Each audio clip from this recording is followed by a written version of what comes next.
You have to have a deterrent. That's the one thing, is you can't say, hey, kids, look, Clemens Bonds got in. You can do that too.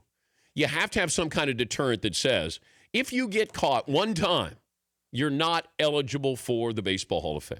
Something that says that you know already, if you're playing baseball, if you get caught, no matter when you get caught, you're not eligible for the Baseball Hall of Fame. You're not even going to be on the ballot. You could do that. You have to have a deterrent here. If not, then you're saying these guys, look at how much money Bonds made at the end of his career. $100 million?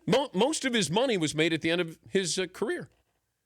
I got my money, got my fame. Hey, this steroid stuff will fade, and I can get in the Hall of Fame. So what's the message here? That's what I think baseball is concerned about.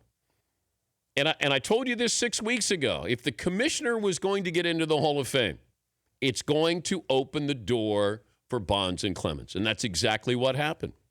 Yeah, Paulie. Barry Bonds made $120 million after the age of 35. Yeah. What's the deterrent? That's what baseball is worried about. I know that I love to argue generational statistics and stars.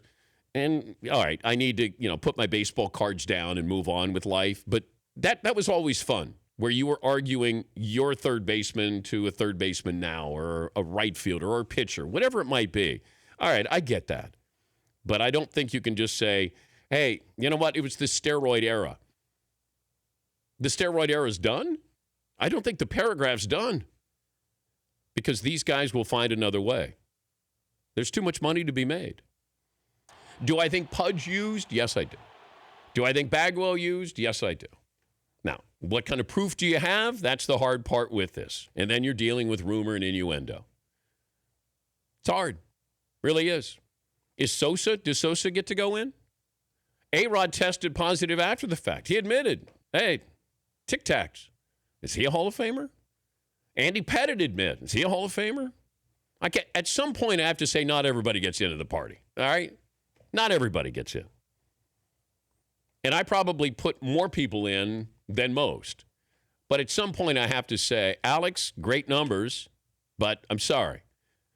If you get caught cheating after the fact, when everybody knew you can't do this, baseball had rules, society had rules, you can't get in the Hall of Fame. I'm sorry. You can host a show on CNBC, but you can't be in the Baseball Hall of Fame. Sorry. Manny, I'm sorry. We thought you were going to give birth to triplets with the fertility drugs that you were taking to mask the steroids. We're sorry. You can't get into the Hall of Fame. It's tricky. It really is. The Dan Patrick Show, weekday mornings on Audience.